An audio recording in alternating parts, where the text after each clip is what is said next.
مجھے نہ کوئی کام کرنے کی ضرورت ہے نہ کچھ.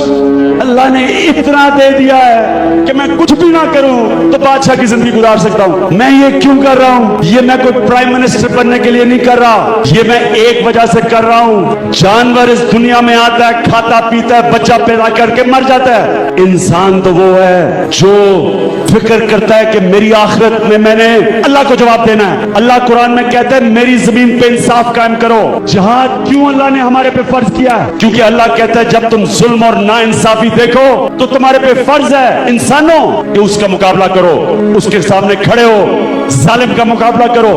میں تو پالیٹکس میں آیا اس لیے ہوں. اللہ نے اتنا زیادہ دیا, میری ذمہ داری ہے کہ میں ان کے لیے کچھ کروں جن کو اللہ نے نہیں دیا.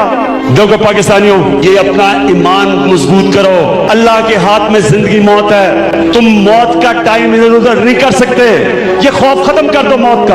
اور جو سب سے زیادہ لوگ ڈرتے ہیں, رزق اللہ کے ہاتھ میں ہے.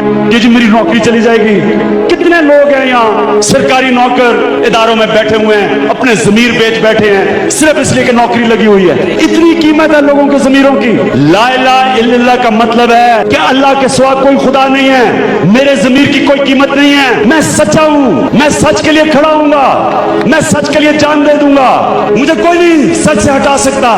یہ ہے ہمارا ایمان. اس لیے تو ان ساروں کے خلاف کھڑا ہوں, سارے وقت کے فرعونوں کے سامنے کھڑا ہوا ہوں. میں یہ جو جدوجہد کر رہا ہوں یہ اپنی ذات کے لیے نہیں کر رہا, یہ اپنی قوم کے لیے کر رہا ہوں, آپ کے لیے کر رہا ہوں, آپ کے بچوں کے مستقبل کے لیے کر رہا ہوں. اگر آپ اپنے حقوق کے لیے نہیں کھڑے ہوں گے آپ غلاموں کی زندگی گزاریں گے, اور غلاموں کی کوئی زندگی نہیں ہوتی. یہ ہے جنگ انصاف کی, آپ کے حقوق کی, آپ کی آزادی کی.